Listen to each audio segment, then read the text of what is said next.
Two. Yo, guys, welcome back to the FPL den. Yes, we are reinventing ourselves a little bit here.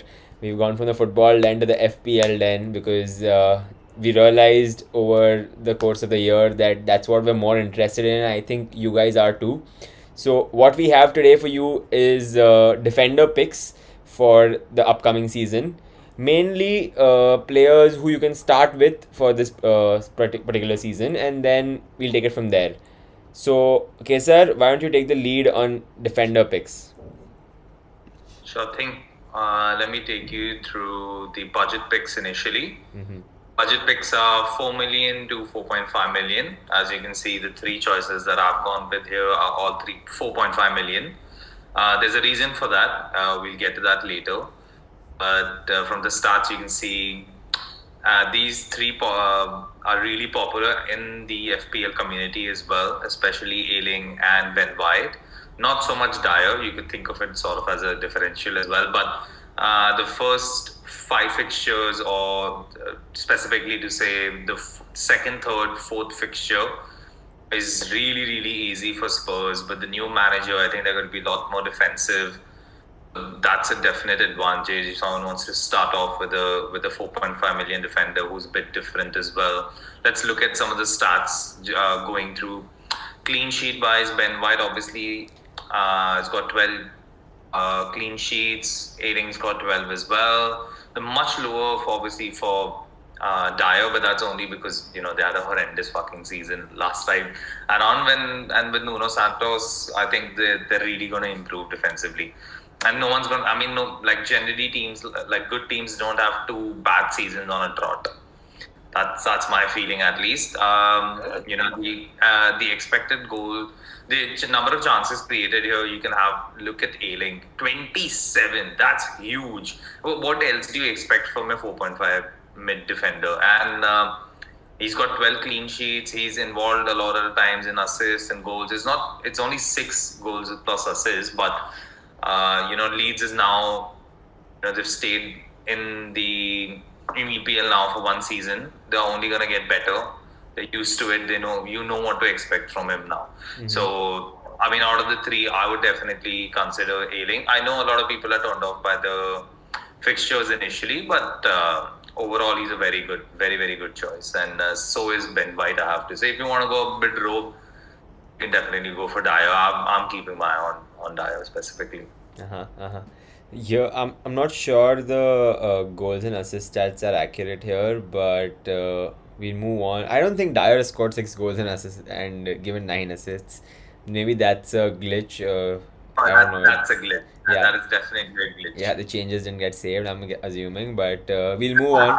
Technical issues, everyone will understand in this COVID world. Yeah, moving on. Wow. I don't think Luke Shaw got 9 goals either. That's actually, I think it's got the other way around, maybe. It's 4 assists and 9 goals. Okay. 4 goals and 9 assists. Yeah, but go ahead, explain your choices here. Okay, so for value picks, here I've gone for people between 5 and 6 million. And, Luke Shaw is everyone's fucking darling at this point. United have good fixtures. They've got 10 clean sheets last season. They can 100% improve on that with Varane, the team. Hopefully he can start from game week 2. I don't think he'll start from game week 1. The number of chances created, 72. That is huge. And there's nothing bad to say about Shaw. There's fixtures. He's proven the value is really, really good at that price. Digne, he's there in only because of his fixtures. I think I still don't really trust their manager with the manager change. Is DCL going to be playing the first couple of weeks? Is Richarlison going to actually be back? If they are, then I'm definitely going with Digne because he's going to just shoot that ball and help DCL head it. You can see the number of chances created as well. It's 44, which is obviously low compared to Shaw or someone else. But he takes free kicks, he takes corners, he's involved in a lot of that, same like Shaw. So Digne is a really, really good pick.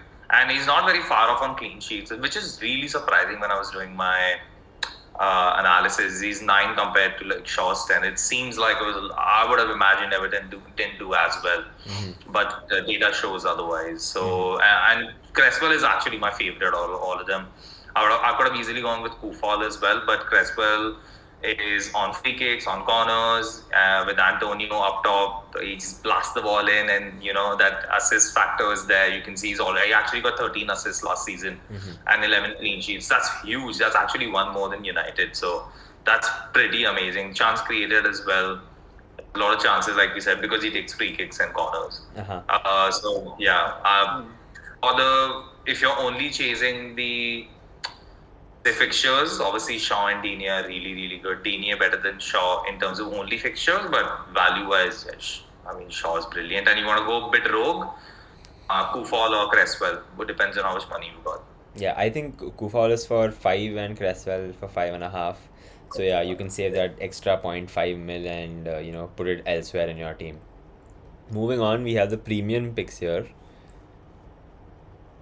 There we go. Premiums. Everyone wants to get a few. Robertson would have ideally been there, but unfortunately he's injured now. I'm sure the whole community knows about that. Trent, what do I say? He had a bad season. He created 77 chances. That is insane. Like, I never ever count him as a defender. I just think he's a midfielder. Yeah. He's that good. What can I tell you about him? Everyone knows what he's all about. Don't make a team without Trent. That's all I have to say to all the FPL team managers or owners out there. Surprisingly, more managers own Shaw than Trent. I think there's a decent difference, about a 15% difference between Shaw owners and Trent owners. So, do you have anything to say to them? I think it's the money. I think people, if you can use that 2 million better somewhere else, fair enough. But he's proven it. Over like last 2 seasons, 3 seasons, however long that might be. Even in a bad season, he's got 10 clean sheets and he's given like 9 goal involvements, assist or goals. He's taking free kicks, he's taking corners. What else can a defender do? Yeah, for sure. It was a toss of coin between Diaz and Cancelo. I've gone for Cancelo because of the higher threshold ceiling. He is more attacking initially. I do think he's more nailed on this season. 14 clean sheets. He's more involved, ahead on the field. And with no actual striker, I actually think City might do better. And if Kane comes, even better, then Yeah, for sure. He's pretty good at crossing the ball, but with no striker as well, that means he has to come up and play in a higher position. That does help with the assists and stuff. And regardless of fixtures, you really need to have someone from City. Like, they are that good. They've got 14 clean sheets last season. Like, that's insane. But do you think he's safe from the Pep Rule? I think initially he is. That's my prediction. If you want to be a bit boring or not boring, I want more safe, then you can definitely go for Diaz. But then the thing is, Diaz is hardly ever involved in goals. Fair.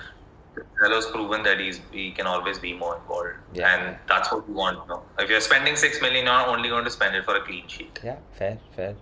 And the third choice is Chilwell. Stats clearly show, be it goal involvement, assist involvement, number of chances created, or the actual number of clean sheets. He's up there. Plus, I understand initially the fixtures aren't great, but the thing is, they weren't great last time as well when they got all these clean sheets. Yep. Plus, they are going to get Lukaku. It's almost done. Yeah. All he has to do is fucking whip the ball. Who is going to beat Lukaku in the air, man? Varane. Who?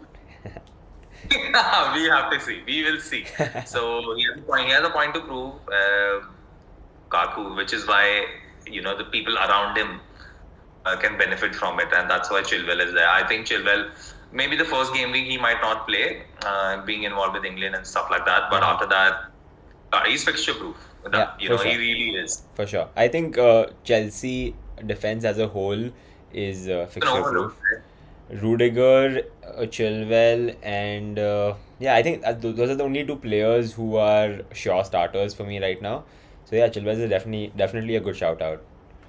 Moving on to the last slide, we have differentials. this is I think where people make their money or Yeah. hold us to our word. Yep. So I've gone with three actual differentials. Let me start with the Chelsea man, Reece James. James. Um, so 9 clean sheets. He creates a lot of chances. He's a part of well-oiled Chelsea machine, defensive machine. Same things that we've said for children can easily, all of them actually apply him as well. Yeah, but there's just one problem I have here. I actually considered James for a while, and I saw the last few fixtures from the previous season and the preseason. Tuchel has gone with Hudson-Odoi as the right wing back over James. Now that's maybe because James wasn't back from international duty, but there is a chance that Hudson-Odoi starts over James. So do your own research, guys. Yeah, see, the thing is that's what differentials are. Like, you can never be 100% sure with differentials. But the thing is, if you've got the balls to take a gutsy call, it always rewards. He's 5.5. You'll get to know very soon if he plays or no. Plus, if you don't want to really start with him, I totally understand that. I'm one of those people who would wait and watch how Chelsea line up. Yeah. And once there is a turn of fixtures, and if he's already playing, just get him in a couple of weeks before, because otherwise everyone at some point, like at game week 6-7, will be buying all the Chelsea players, so the price will increase. Sure. What about the other two picks? Yeah, so the Liverpool 4 million man, the legend in the making, because of Robertson's injury, he's come to the light. Now, he's obviously not proven material, but I'm a Liverpool fan. I've seen a lot of the preseason. He's really. It's very difficult to pronounce his name, so I'm not even going to try. Yeah, Tsimikas. Timikas. Yeah.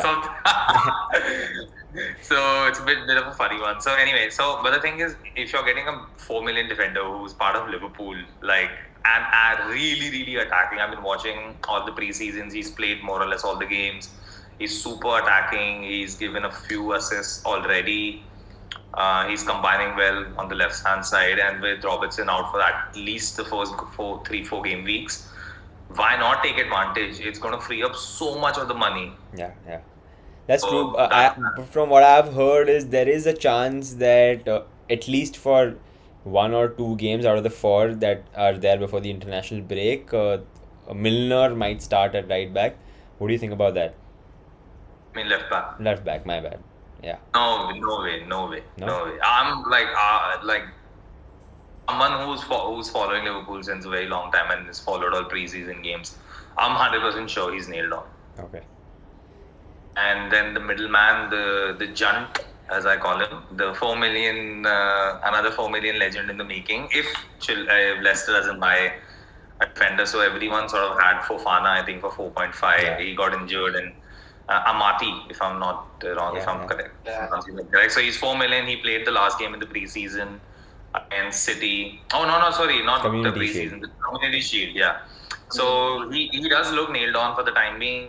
Same reason, their fixtures look good. Leicester, like Liverpool, so take advantage of it. As 4 million, even if it doesn't play after a while, it's all right. You're not gonna, unless you're planning to play 5 defenders, then that's a different. But I don't think anyone else is. Yeah. So take advantage while you can. And honestly, having 2 differentials who are priced at 4 million, I wouldn't mind them sitting on my bench either, right? If you have, say, a couple of City assets who you are not sure may or may not play for Pep, it's always good to have 2 backups who are, favorites to give you some points at least. Definitely. With differentials, though, I have to say, go for differentials if the rest of your other players are assured. Mm-hmm. So do have that balance in your team. But yeah, choose carefully. There's a lot of options, cheap and differentials. This time, I think defenders, this is my bold prediction, that defenders will come out on top. I really am of the belief that midfielders will rule again, but we'll see about that. So that's it for this one, guys. These are the differential picks, and we've gone through all the defender picks for the first few weeks at least. Please like, share, and comment on the video, and subscribe and hit the bell icon so that you don't miss a single video from us. Cheers.